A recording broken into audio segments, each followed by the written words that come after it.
And I think probably fairly aware of it because they've been around for a while and they seem to be pretty in tune with things. But in their song, The Other Side, it says, I heard your voice through a photograph. Huh? Photographs don't talk, guys. But he's hearing voices too, isn't he? Telepathic communication. That's what I'm trying to show you here over and over and over. These guys say it themselves. But he says, I thought it up and it brought up the past. Once you've gone, you can never go back. I've got to take it on the other side. Which, I remember when the song came out, some people took it as a homosexual reference, which is kind of funny. I don't know if he is or not, but I don't think that's what he was trying to say there. I think he was talking about this awakening process. Yeah, one day you wake up, and here I am, and I can't go back to where I was, and you got to learn to walk again. And I think he's sort of just basically saying in this song, I've got to live this life. This is who I am and what I am. So there's another example, and their music is chock full of it. And take a second to look at, if you're drawn to this subject in particular, look at your own favorite musicians.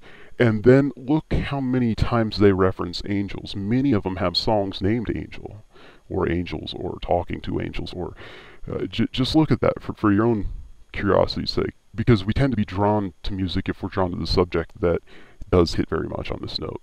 Jimi Hendrix, if you guys are interested in finding out more about this, I think is an individual who clearly understood what he was doing. And do you remember that little friend that he had with him? And I'm too young to have experienced him personally, unfortunately. But who was that little friend?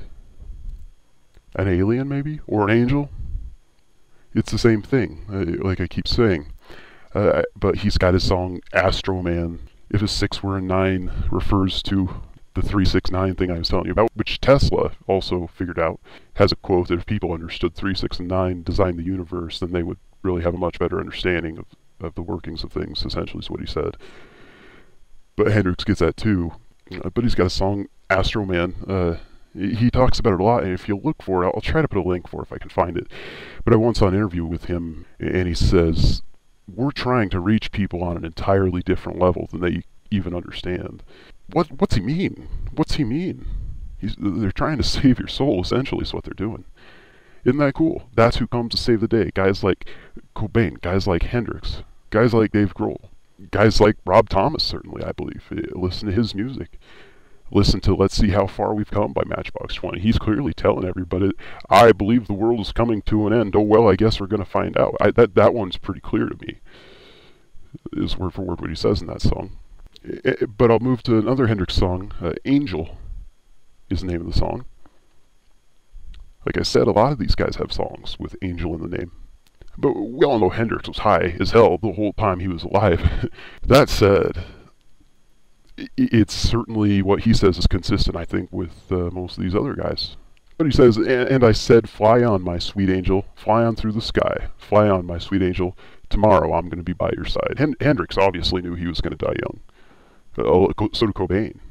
They all knew they were going to be part of that 27 club. That said, they, with their drug habits, didn't do much to stop it, but that was their destiny. And also sort of locks them in that famous place that Jesus, JFK, and Abraham Lincoln are with an early death. Their work that they were here to do, their purpose in life, that helped it, let's face it. So I imagine they're cool with that. And the whole time, they were here trying to help us in a very interesting way. Another one is Pink Floyd. Had some things going on. In their song Brain Damage, they're hearing voices too. Pink Floyd's hearing voices too. All these guys directly say this. Now, are they all schizophrenic? Or are they all being telepathically communicated with? Certainly the stereotype of schizophrenic people, they do not become successful typically, as far as I know, and I'm under the opinion that the disease may entirely be a misunderstanding of telepathic communication. That makes a whole lot more sense to me than people's brains creating these voices. But I can't swear to that. There could be some sincere cases. I just don't know. But I hear voices too. I telepathically communicate as well, obviously, like I've been telling you guys.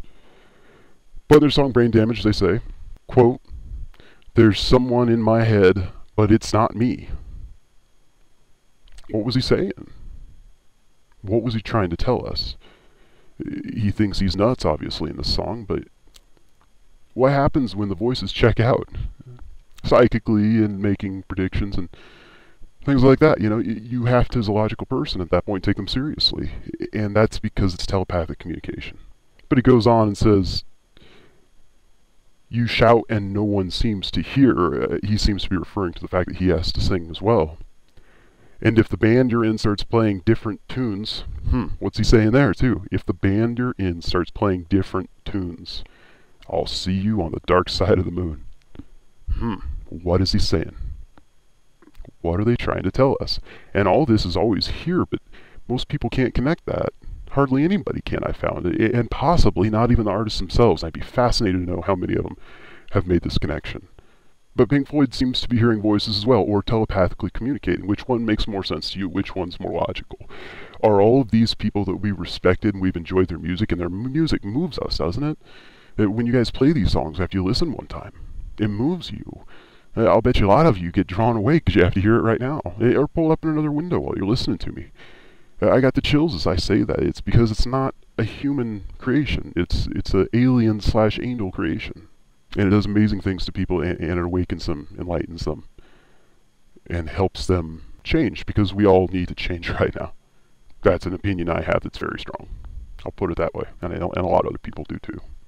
And I encourage anybody who maybe I've piqued some interest here. Like I said, I really don't know, because I think this may be so strong and so subliminal for so long that people just aren't going to be able to grasp it. And if that's the case, I won't do any more of this. If it helps people, and people see what I'm saying, and see it's true, I probably will. So we'll see how it goes. But there's some of it. There's enough for anybody who can make logical connections to see that there's something there, guys. And I've spent a lot of time picking this apart. I've spent a lot of time asking questions to my friends above the angels. And they say yes, absolutely. They won't go into a lot of detail on it because it seems to be extraordinarily personal, and I can see that to the artists, and they don't want to divulge too much information. And that's fair. I'll leave that for them to do past what I've just done.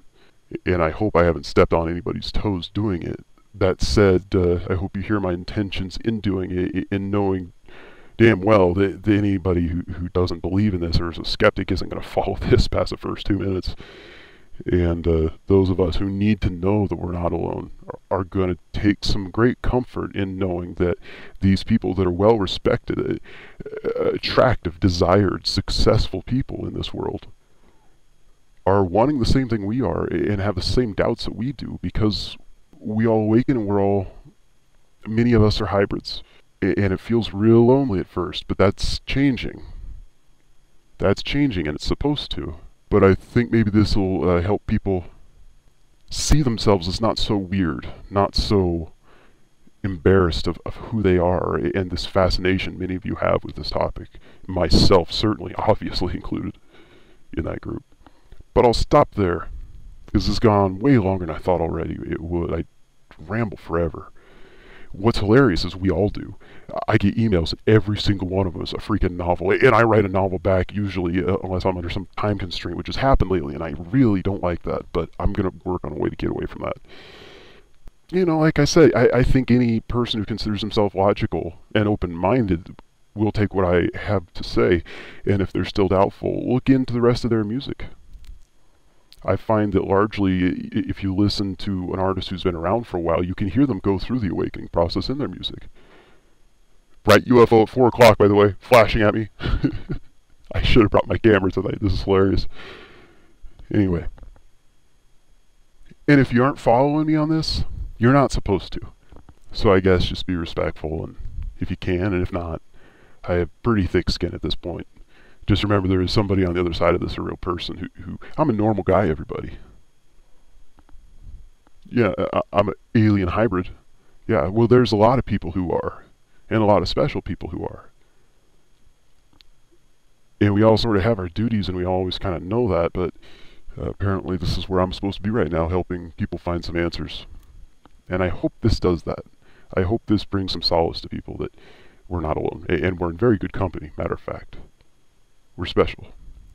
Not to say that everyone's not special. Absolutely everyone's special. I don't mean it like that. I just mean we play a certain role in this world. And it's not necessarily fun. At all. Ever. Sometimes it's a little rewarding. But we're servants pretty much to this place and agents of change.